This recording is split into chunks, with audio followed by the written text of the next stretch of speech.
Welcome back. Another beautiful day with a beautiful soul, Jenna.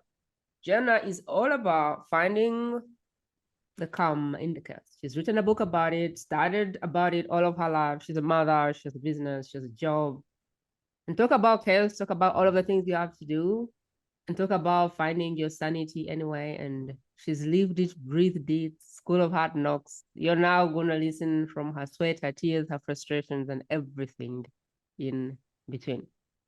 I'm really excited for Jenna because I found that mothers especially have been sold on this thing of knowing it's gonna be a chaotic season. Maybe it doesn't have to be. Like my friends, we have a chat with like 3 of my best friends from 10 years ago. And when they start to talk about motherhood, they're like, wait for your first child, prepare 10 years of chaos of your life, and maybe you can breathe again. And I don't agree.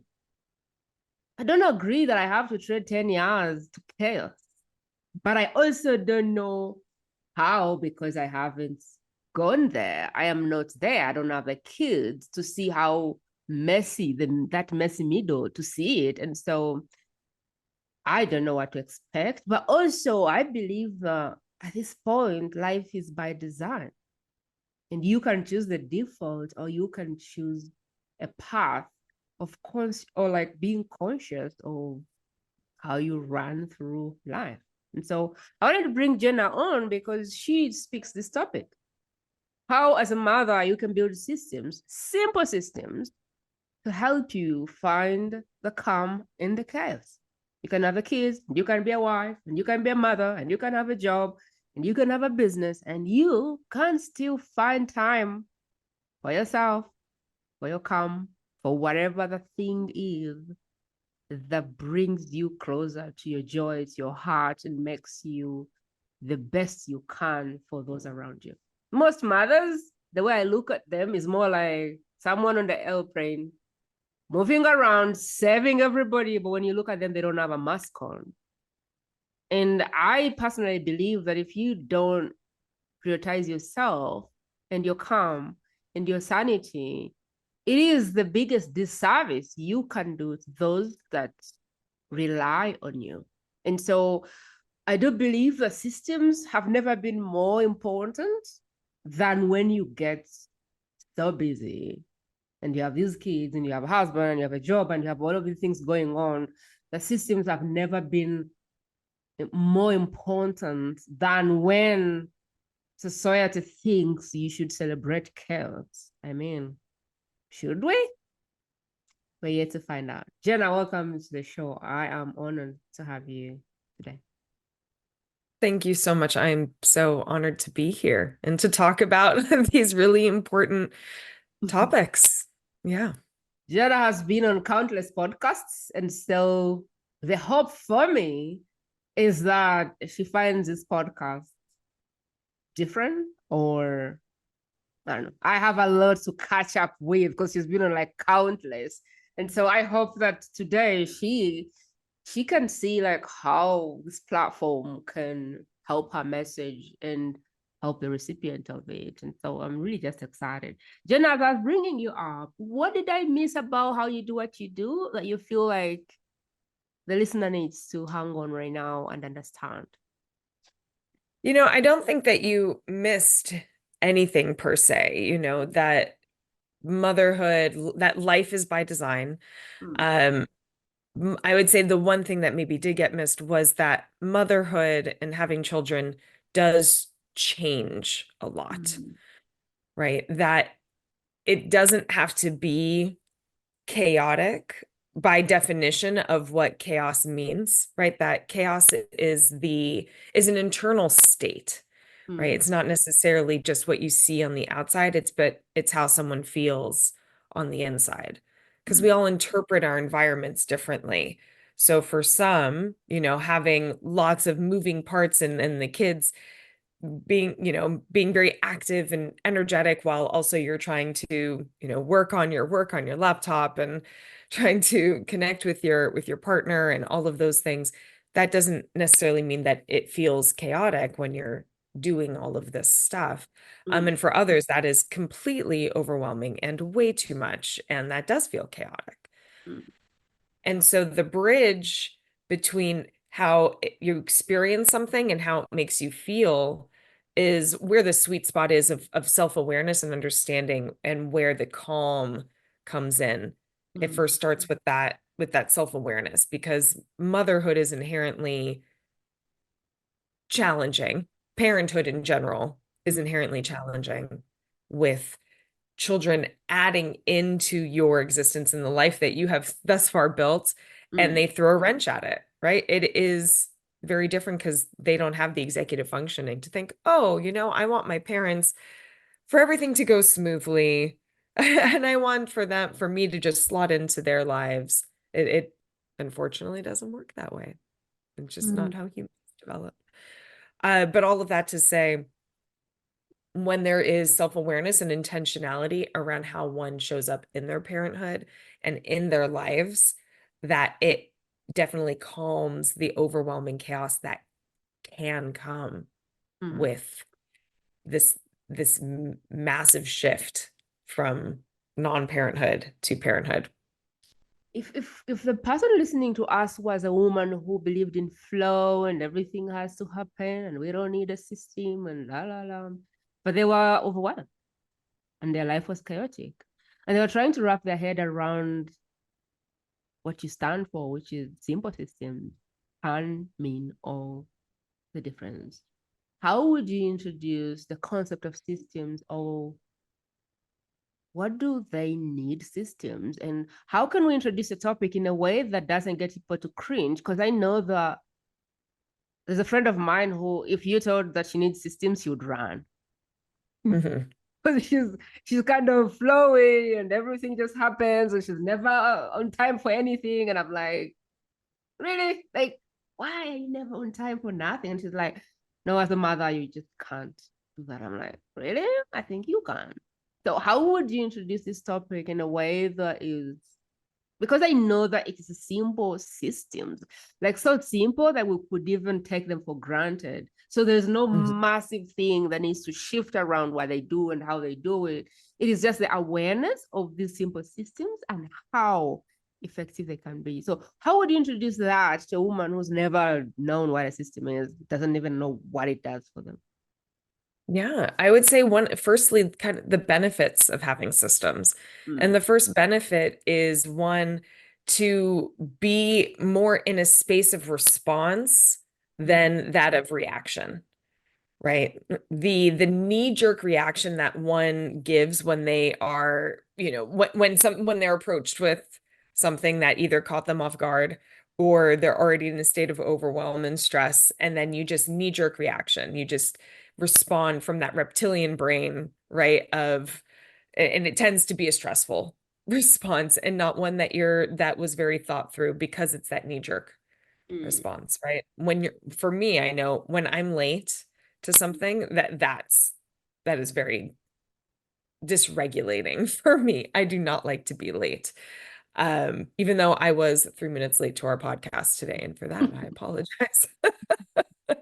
But I felt, my stress response show up. And in those moments, if anyone had come to talk to me while I was on my way to the computer, I wouldn't have mm, shown up as my best self in mm, that moment, because I am dysregulated. But mm, when in a place of being proactive and being responsive versus reactive, if mm, I had come down 5 minutes earlier and someone had come to talk to me, instead of me saying, no, no, no, I can't talk right now, I need to go on my thing, I'll talk to you later, but in this very chaotic mm, way, I would have said, oh, I'm going down to a podcast just now. I will be able to speak with you in an hour. We'll talk then. I love you. I'm just going to saunter down, mm, nice and chill, because I have some extra time. If I had set up a system where, I had maybe told everyone the night before, or rather, I actually do have a system in place, because we have a family calendar mm, and everyone can see what I have going on in my calendar. And so that is a system, right? mm, Of me putting what I have going on in my life in my calendar that is relevant to my family for them to see, so that when they, come and want to talk to me and they see that my door is closed to my office, they can look in the calendar and say, oh, mom's on a call right now. I'm not going to go interrupt her or go talk to her unless it's an emergency, right? Of course. Wow. Wow. But the concept of being responsive versus reactive is a huge benefit for systems because again, that nervous system doesn't get dysregulated when you have the ability to be more responsive. I love it. I could have said Jenna has a degree in organizational management. I could have told you that she has a bachelor's degree in psychology. I could have told you that she's done 15 years in like human resource and preschool. But I think that the biggest way that I see her work is really School of Hard Knocks. Mother, wife, author, business owner, and everything in between. Parent, and she's just living the talk. What I rather like doing is having the expert go to that place where they had no idea, where they didn't know how to do the thing, where they were, where you possibly are. Chaos. And how they one step at a time got out of that to a place where they are right now. So Jenna, I'd love for you to go there if you don't mind. Like, how did you start and how did you get here? Yeah. So the moment is quite clear of where it all began, or rather the moment that changed everything. Because Mm, it's just like anything else, right? It's a slow burn leading up to that point of burnout, overwhelm, that hero's journey, right? mm, You're going, going, going, and then something happens. You're like, I just can't do this anymore. I mm, can't do it in the way that it's been done, right? mm, This is unsustainable. And so for me, that was after our fourth child was born. So we have four children. mm, The oldest three are all very close in age. They're 4 years apart, all of them. mm, And then 7 years, 6.5 years later, a fourth child came. And before we had the fourth child, we had moved from Los Angeles to the San Francisco Bay Area. mm, San Fran Los Angeles is where I'm from. I have a big community, family, friends, lots of support, right? mm, Built-in support system and big community down there. So mm, we moved up here with the three kids where we I should say, didn't have mm, any community, no built-in support system of any kind, very isolated and alone until we did that. So moved, had a fourth child, started a business where I was running the back end, which is still our business today, called Be Courageous. It's a transformation agency. So I'm building the back end of our business, doing all the operations and setting up our infrastructure and the finance and the HR and, you know, building all of that out. And my husband is now off traveling, working with our clients, doing mm, account development and business development. So I'm at home on my own with four kids, one who's a baby, with no support system at all mm, while he's on the road. And there was one particular day that I had had a panic attack, which I had had multiple up to that point. I was kind of having daily panic attacks at that point. Um, and so I had a panic attack. And coming out of that one, I had this aha. And the mm, aha was I have all the tools I need inside of me mm, to be able to create a much more sustainable life and one that I don't feel like I'm just running around all the time doing everything for everyone, feeling dysregulated and off and reacting to all mm, the things, but that I have the tools to be able to build intentionality so that I can feel like I'm enjoying my life and not just being a mother and a business owner and a wife and mm, doing this all by myself. mm, I can do it differently. And even if I didn't have the tool already, that I have enough within me to figure it out, right? mm, I have resources around me to be able to figure it out. And that was what I did. From that moment forward, the intentionality was I am going to create infrastructure for mm, our home and for myself that mm, allows for me to not just be surviving this life, but rather to feel like I'm thriving in it. mm. Moving from that place of just reacting and regretting what you do and say to the child or whoever it is. And you're more like responding, I heard you, I'll get back to you, or let's have this at dinner, or it really makes all the difference. Like sometimes I have a podcast and I have a very good way of getting myself 30 minutes, 15 minutes max to get ready. And then my husband somehow knows how to come at the wrong time with a piece of critical information. And so in the past, we're like, no, like you can't talk to me if I am in this, like, get ready, like, because I tell my head I have 15 minutes, and in those 15 minutes, I need to do this, the podcast.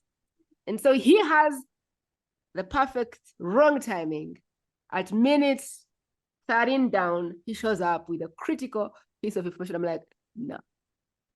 I did that long enough that he started to say, if you have a podcast, I can't talk to you for 2 days. And I'm like, 2 days? Like, where did that come from? And I realized that really the thing was that I always didn't give myself enough time.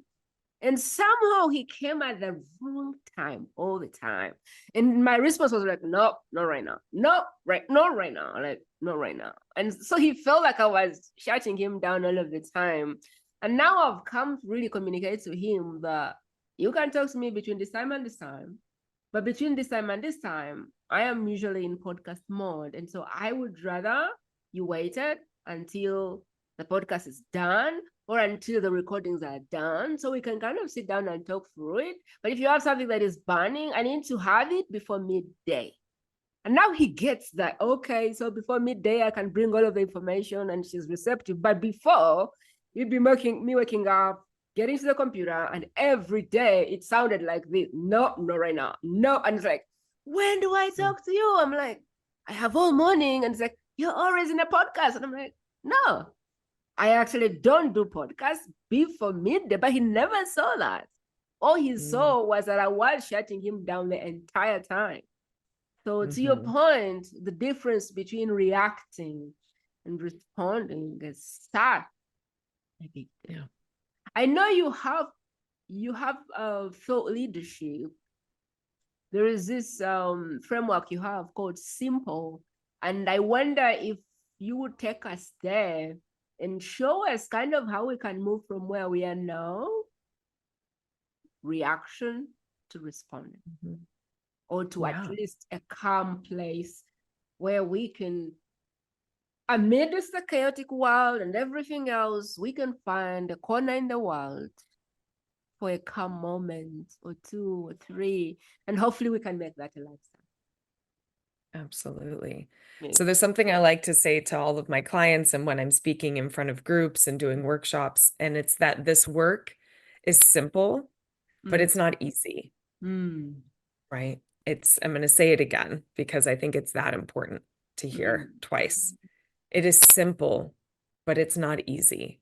And why I say that is because if it were easy, everyone would be doing it already. It would be done, right? But the things that, in order to take care of the things inside of you and outside of you, they are quite simple things. Like one of what I just heard you talk about with your husband, is under one of the pillars of calm, that is communication, right? Being able to communicate and say, here's my schedule, here's when it works for me, for us to be able to connect and talk about, the things that are important to you and critical information that you want to share with me.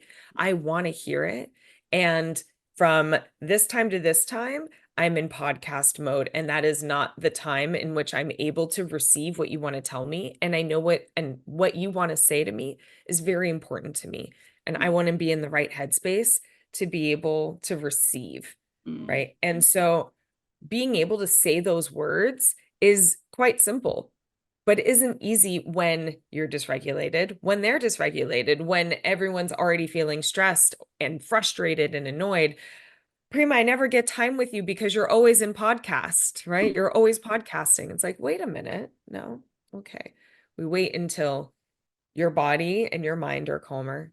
when Mm, my body and my mind are calmer.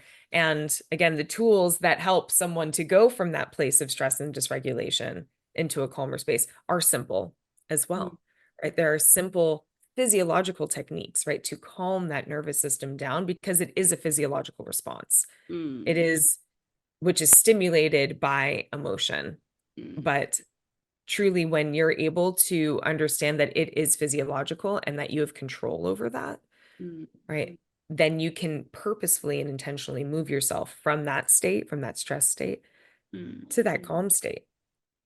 And so just like when your hand touches a hot pan, right? It's really hot and you move your hand away and your body knows before your mind has the ability to catch up and say, "Oh, that's a hot pan. I should take my hand off."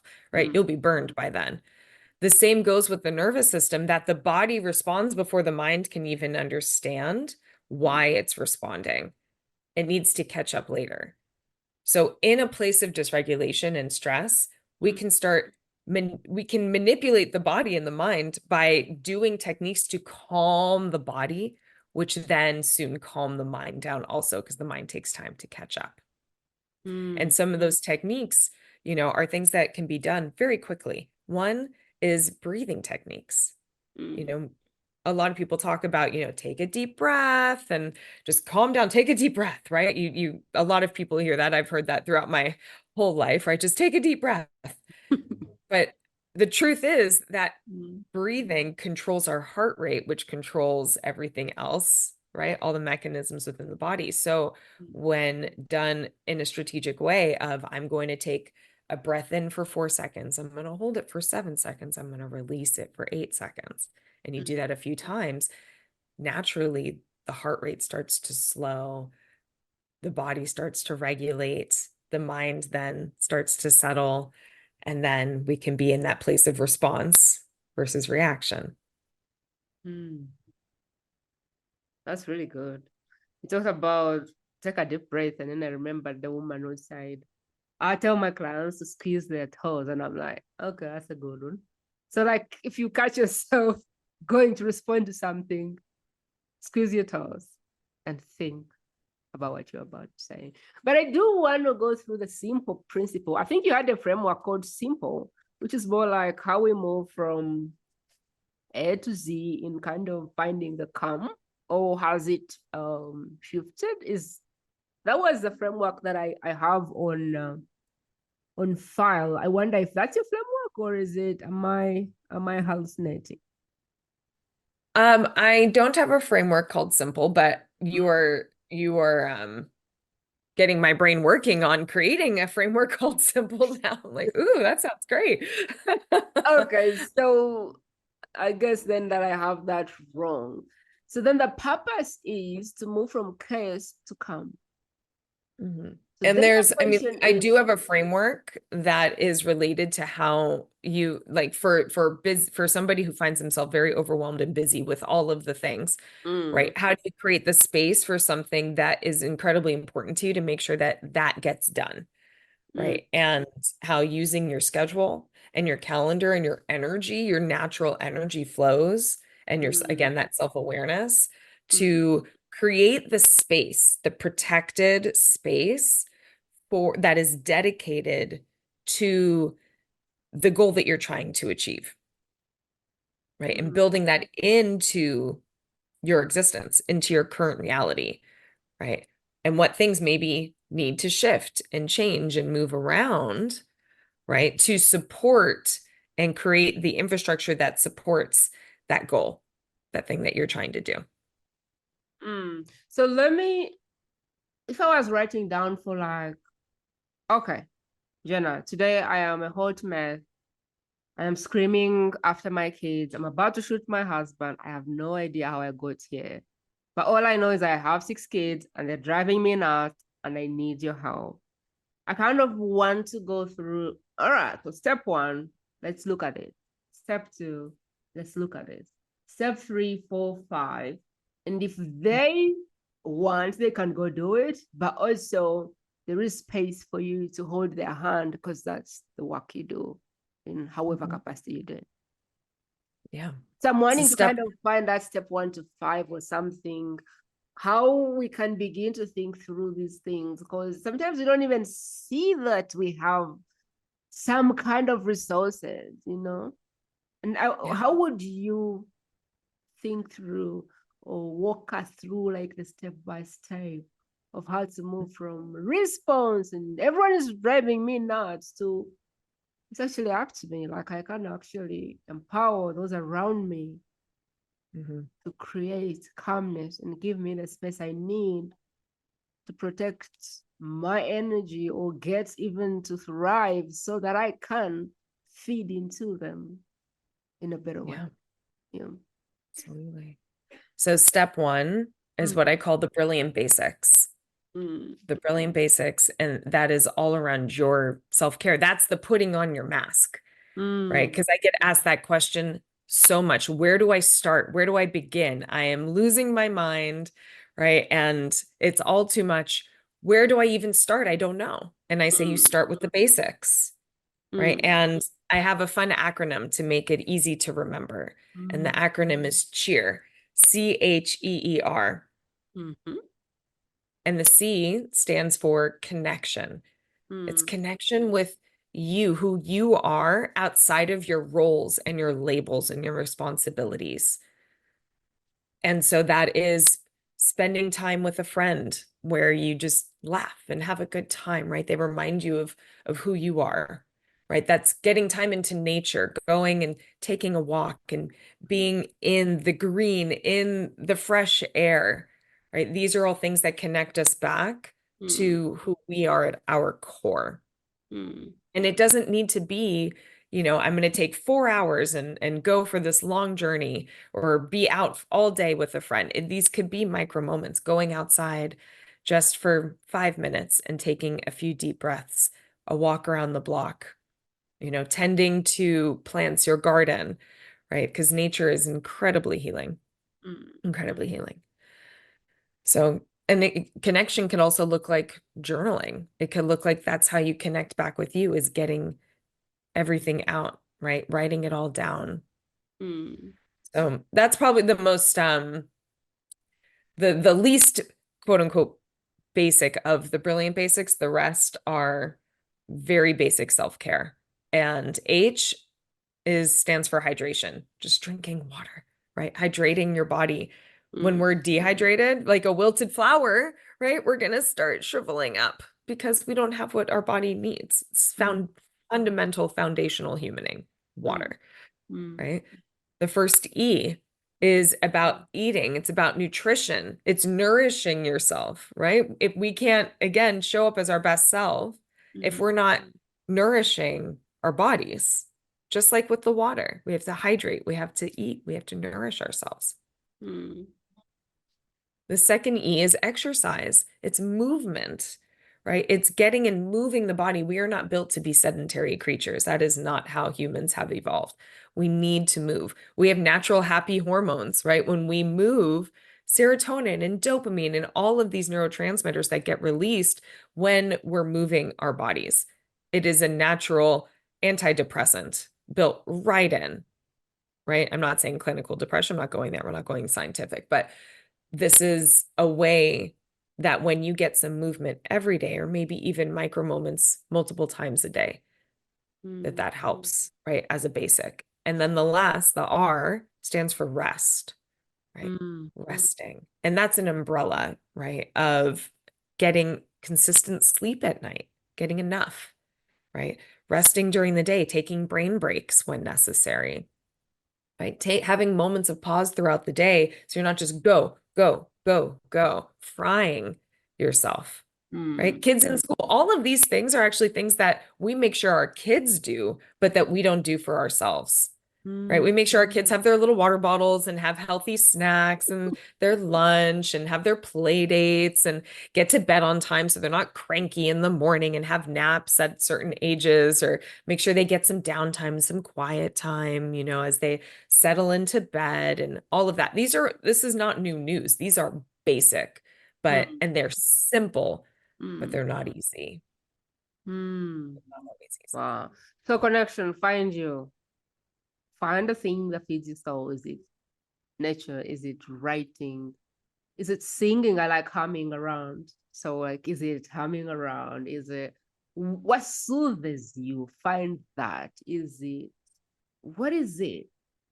For my husband, it's more like he has to talk to some people, and I'm like, wow, like he has to speak to somebody, he has to call his mother, or I'm like, okay, but what is that that soothes your soul? Because the more you do those things, the more you find joy, the more you're coming from a place of joy. Hydrate, eat right.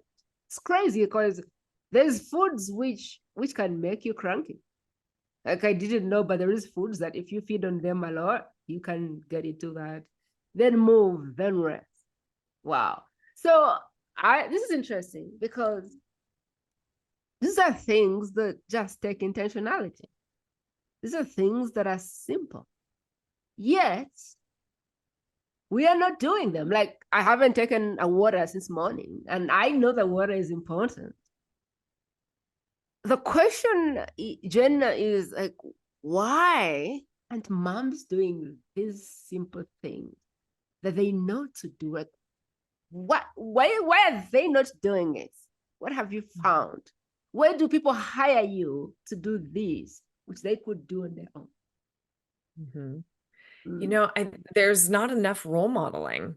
There's not Mm. enough role modeling, right? And our culture and our society is one that doesn't that emulates and puts on a pedestal, right? The martyrdom, the busyness, the productivity, the go, go, go.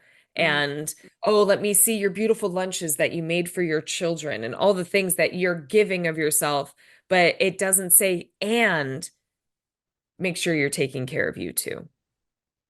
Mm. Right. And I'd say there's more and more that's showing up now rather than like, let's say 10 years ago Mm. around that concept. Right. I think that society that the moms are speaking up, right? A lot of the moms are speaking up now and saying and bringing light to this because the way that our evolution has worked in the Western world has been that we've moved away from our families. We don't have that built-in community like me, right? We have that people move away from their families and their cousins and their neighborhoods and follow jobs, right, to different areas of wherever people are relocating for work, for opportunity, for whatever it is.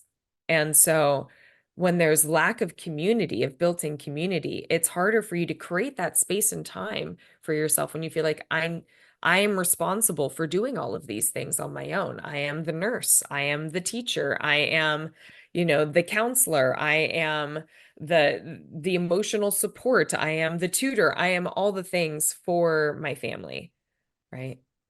And then because we're so focused on making sure that we're doing right by our family and by our children, that we forget to take care of us.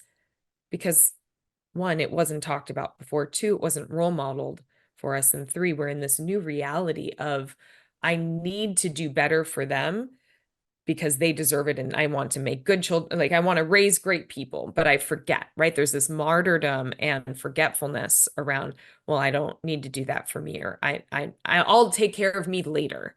Mm. Right? That like there's that saying that I remember when I was growing up, I'll sleep when I die, right? And it's like, no, no, that is the wrong way to approach life because that is a recipe for burnout and for early death. Mm. We need to take care of us now. And when we learn and realize that we can and Mm. give ourselves permission to do so, Mm. everything changes.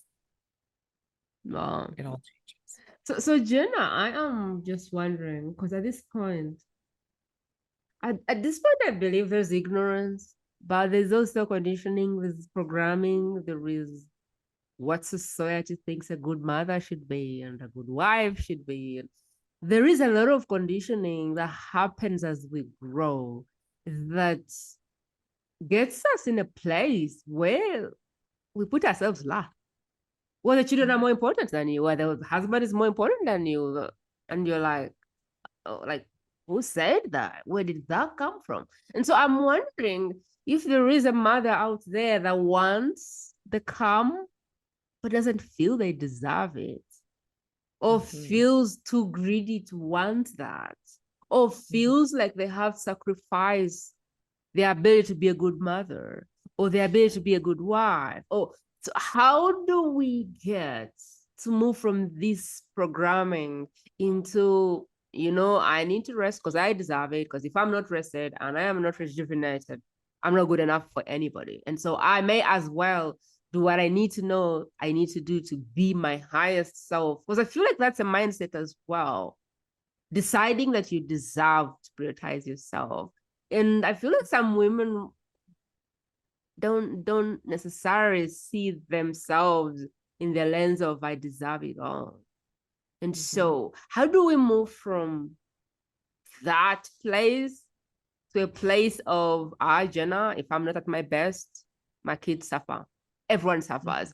And so I am going to make sure that I create infrastructure around that gives me the ability to thrive so I can bring my family along. I don't know that everybody's in that, they're not there yet. And so what should I do to begin slowly getting my belief up? Because the moment you don't believe you deserve it, doesn't matter how simple it is, you probably won't do it.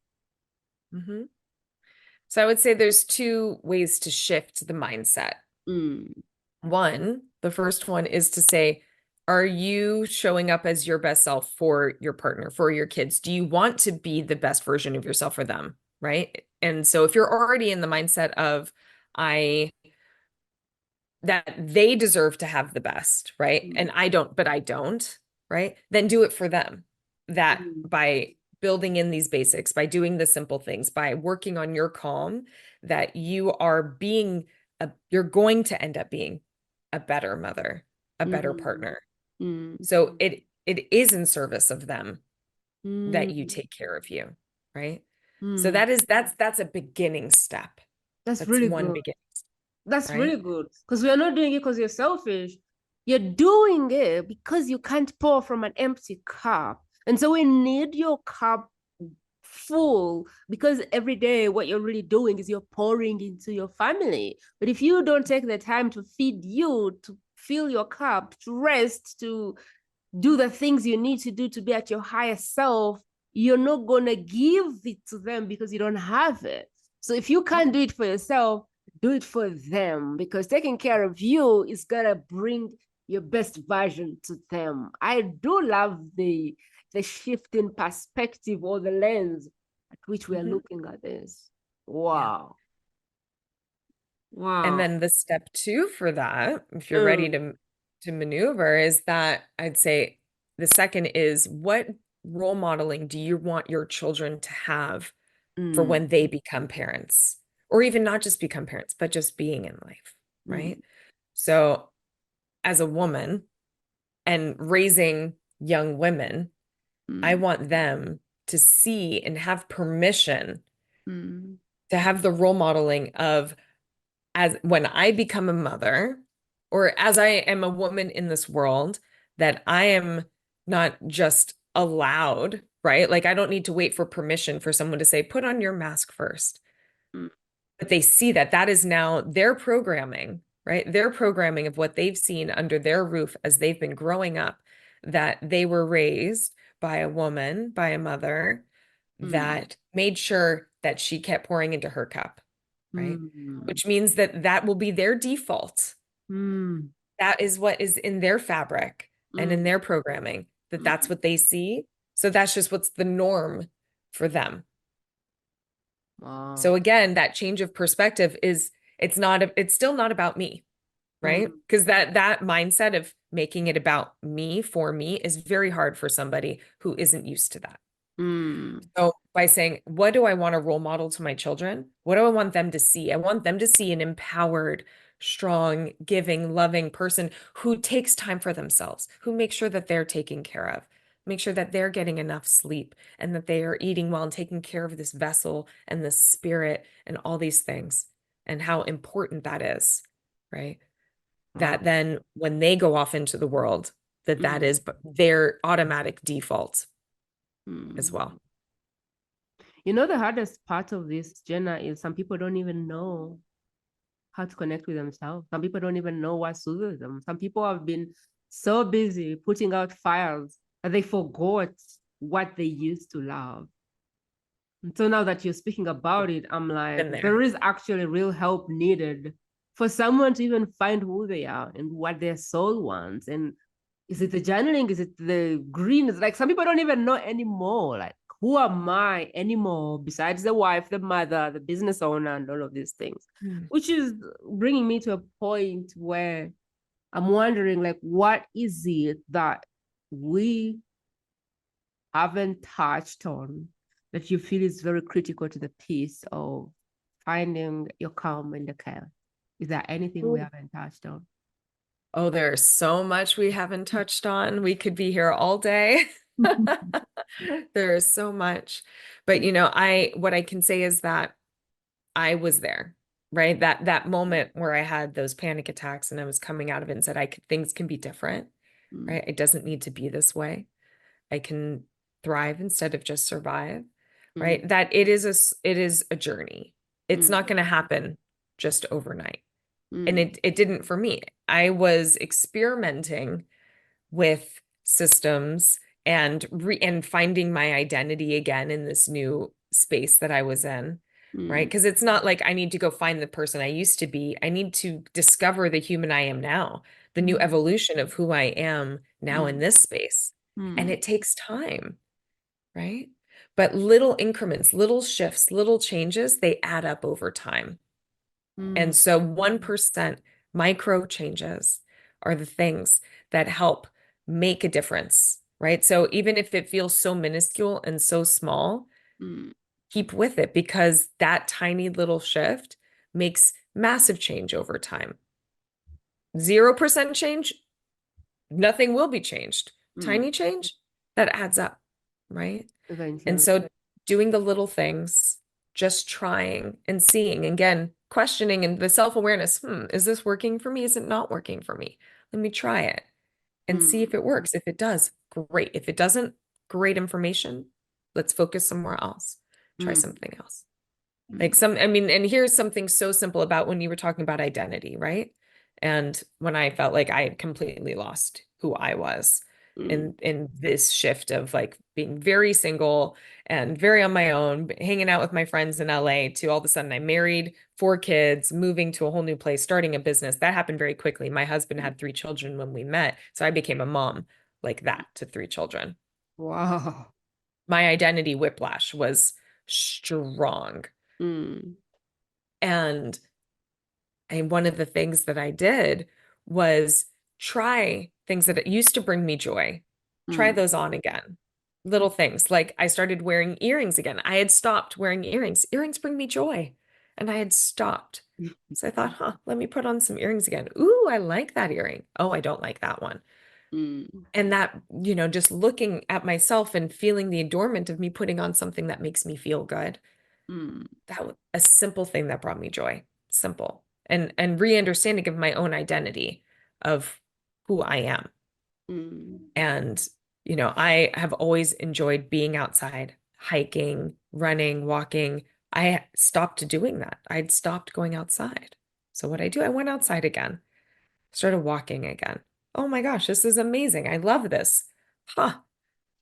Simple, mm, right? Trying things, seeing if it works, right? And if it doesn't, great. Skinny jeans don't work for me anymore, mm, right? Earrings, they still do.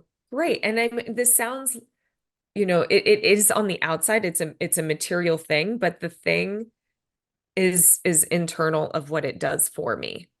It mm. brings me joy, makes me feel like me.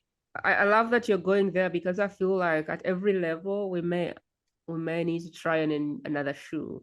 Like I remember 10 years ago I was on wigs and then I woke up one day and I was like, no, boom, I cut the hair. And I've never gotten the desire again to grow hair or I don't know. Even earrings now, I'm like, give me some pins, like. But I think there is a different state every time that fits. So what is the right dress right now? Like, what's the dress right now that fits around who you are? Mhm. Yeah, so I really love how you're saying that because maybe you can't find your, I don't know, your 25-year-old self again, but who is this person, the new person, the mom? Like, what is her thing? What could she be doing? Which really, I think the work you do helps women not wake up like when they become empty nesters and go, who the heck I am? Like, who am I right now? That's why people struggle, I think, when they become empty nesters because they became a mother and a wife and da da da. And then 30 years later, they're like, who is this person? Mm-hmm. Well, Jenna, take me to a place where you're helping women one on one. What exactly are you doing with them for them?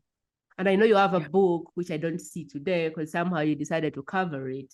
But I it do, is. we can't see the book through your hidden background. Yes. Finding the Listen, chaos to calm. Yes. chaos to calm. 5 ways busy parents can break free from overwhelm. And Mm, actually, Prima, I'm working on my second book right now, which is called Burnout to Balance. mm, And it's all about the in the workplace, right? It's taking a lot of the concepts in chaos to calm and using them for the business environment because of the burnout, the epidemic of burnout of burnout in the workplace. So that's going to be coming out in the fall, which I'm very excited about. I love And so how I and so how I work with my clients and why clients come to me, right? mm, There's various approaches on why someone would come to me, mm, right? One is that they're really they have these goals and things that they want to achieve, but but are so overwhelmed in life and things are just too much that they don't have the space or capacity in order to perform where they want to perform. Because mm, I'm also a certified high performance coach, right? mm, And so as a mother, as a leader, as a high performer in general, right? As someone who takes on a lot, very ambitious, mm, they're like, it's all a lot. And I can tell that I'm heading towards burnout, right? I'm mm, heading towards that path of losing it, of not being able to do this mm, and wanting to do it differently. And then we work together to create systems and infrastructures as well as reconnect to the self, right? mm, Finding personal purpose, right? And getting that clarity over what are the priorities, what are the true priorities and values, mm, right? Going into understanding your energy flow and creating the space for the things that are important and understanding what are the things that aren't as well, mm, right?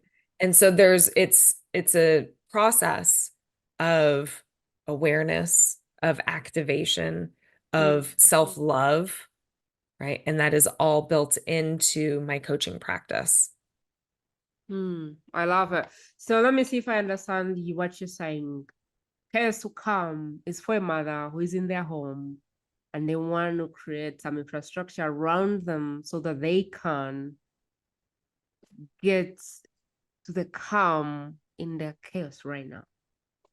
And Mhm. then burnout to balance is for the woman in leadership, a woman in a job, career, business, that is the high achiever, wants to achieve a lot of big things, but feels right now that they are drowning in it.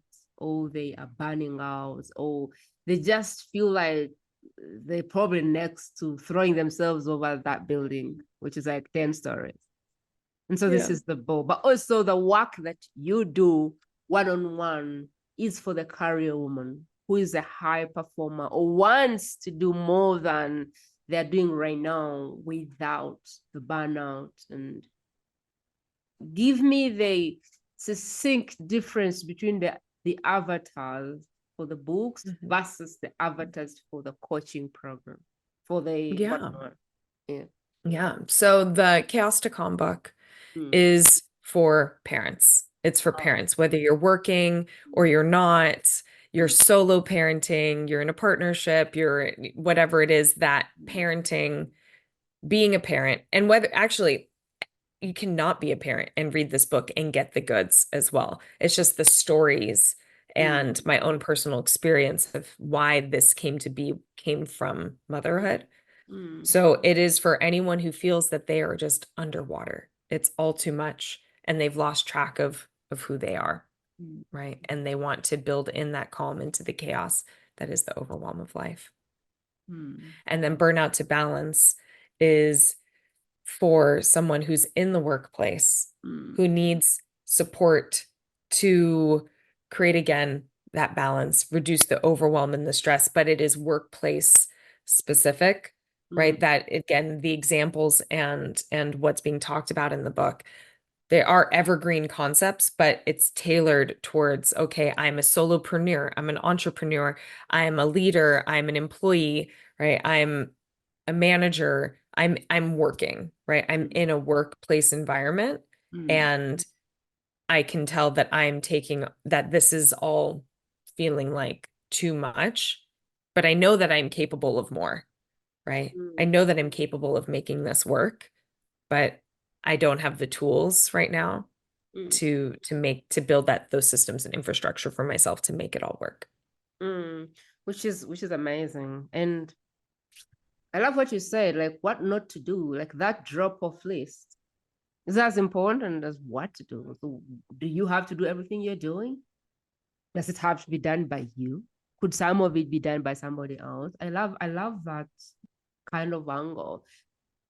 Specifically, tell me about the perfect person for your coaching, because I know you don't have a lot of time and you don't work with a lot of people. So I want to make sure that if we put a link to book a call, that the right person is booking the call. Give me more context about the human being, where they are right now that you can best serve with the time that you would love to dedicate to the program. Yeah.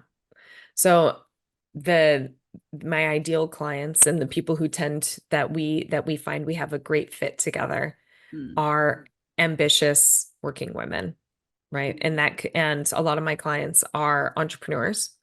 A lot of them work in organizations as well. And so it's generally someone who has a lot of ambition.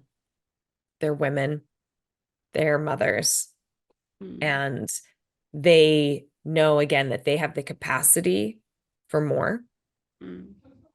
but right now everything is already too much. It's There's like, just too much on their plate. yeah. So there's too much on my plate Mm.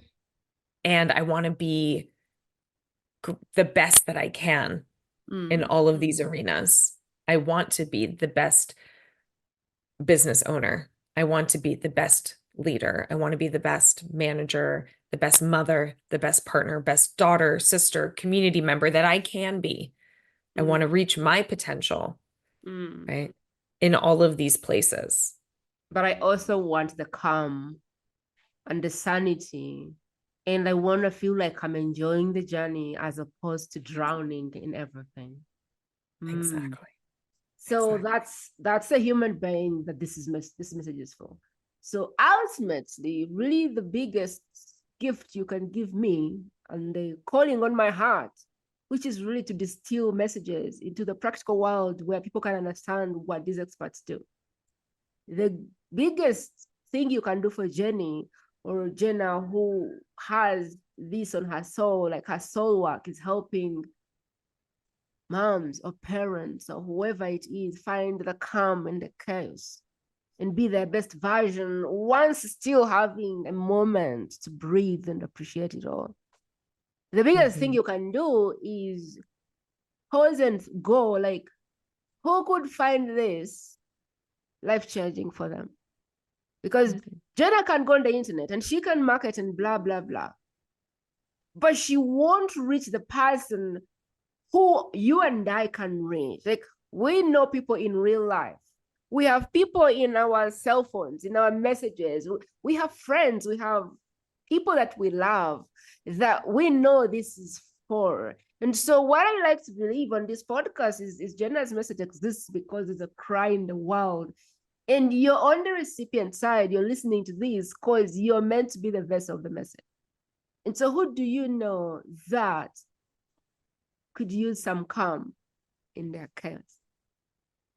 Who do you know that wants to do it all, is that high achiever, is trying to do all things for everybody, but when you look at them, you're like, wow, They could use some self-love, some calm, some, who do you know that says, when these babies are gone, oh my God, I'm going to fall on my couch and relax and celebrate? Who do you know that is saying the only way I stop is if I die? Like, who do you know that is in this mentality of, it's a phase, it will end, and they are like really dying, literally exhausted, losing themselves in the process that you would love to give 10 years back, because with a simple system, it's possible.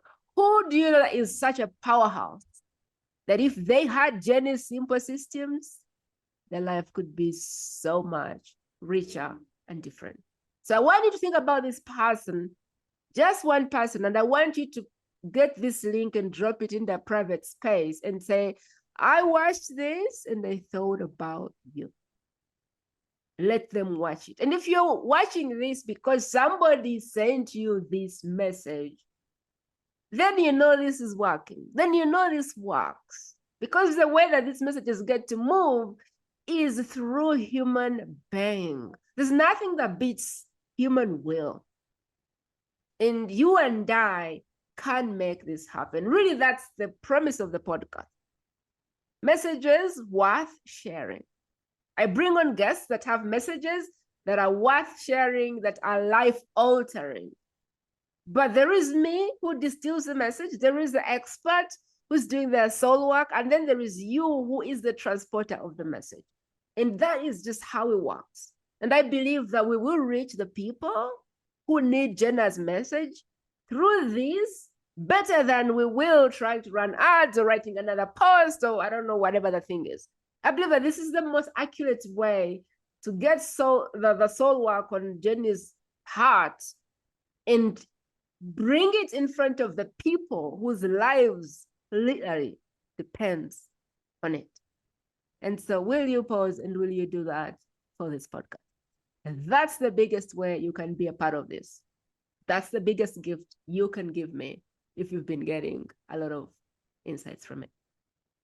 Jenna, we are winding up. What would you like to leave behind as your words of wisdom before we close up? I'd love to say that calm is a superpower. And when you're in your calm, you become a superhero. You can do it all in you. You can be calm. You can be powerful. It just takes intentionality and small, simple steps. I love it. Jenna reminds me of something I heard Elena Cardone saying about empire building. And she said, be that person that can be disguised.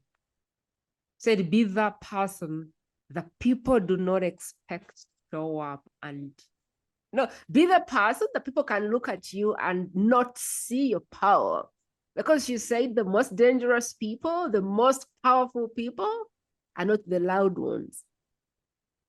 She said the most powerful people are people who know how to not be out there, how to just be calm and contained, because in that lies a superpower that is often underestimated. And she was saying that and going, if Grant wasn't married to me, we wouldn't be where he is, because I do have that superpower to just be calm and collected and just quiet. And a lot of people underestimate that, but they have no idea that this is the force behind the empire. And so if you're listening to us and you're trying to build that empire and you're wondering what the secret sauce is, it is really finding your calm and being able to move mountains, but doing it while you're in your best state, in a calm state, in a corrected space, in a place of response and not reaction.